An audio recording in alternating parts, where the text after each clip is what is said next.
Anda kembali menyaksikan Kompas Petang. Saudara, Timnas Indonesia meraih 2 kemenangan di FIFA Matchday Juni ini. Pelatih Timnas ingin Timnas menjaga tren positif guna menghadapi tantangan berikutnya di Piala AFF 2026.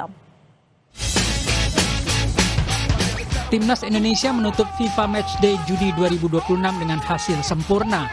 Setelah mengalahkan Oman dengan skor 3-0, skuad Merah Putih kembali meraih kemenangan saat menundukkan Mozambik 1-0 di Stadion Utama Gelora Bung Karno, Selasa malam. Gol tunggal diciptakan oleh Romeni. Oli menyebut kemenangan atas Mozambik menunjukkan permainan Timnas Indonesia kini lebih menyenangkan untuk dilihat.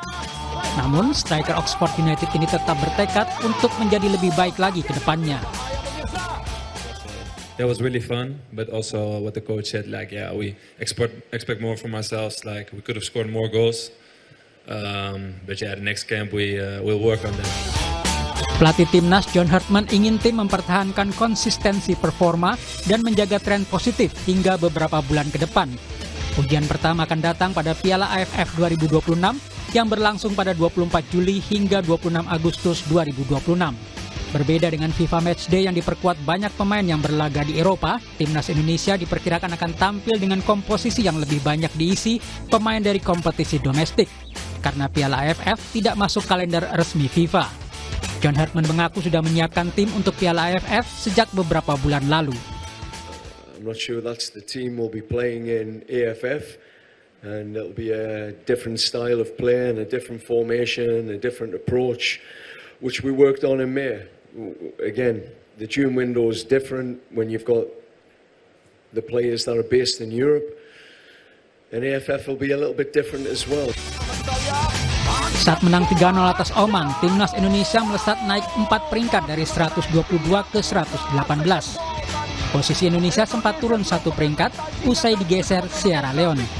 Kini balik menduduki ranking 118 dalam live ranking FIFA Selasa malam. Tim Liputan Kompas TV.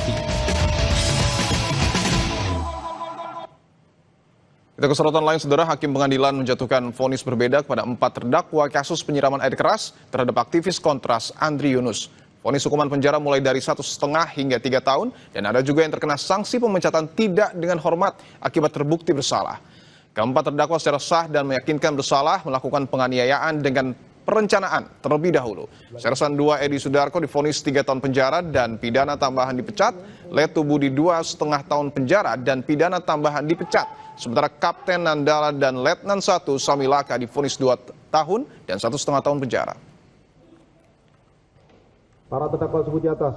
A. Terdakwa 1 Edi Sudarko, Sersan 2 Mar, NRP 102064. Terdakwa 2 Budi Haryanto, Widi Cahyono, Letu Mar NRP 23990-P.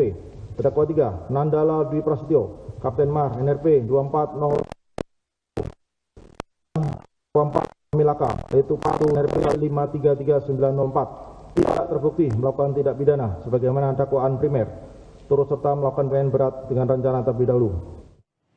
Jangan kemana-mana saudara, Kompas Petang akan segera kembali.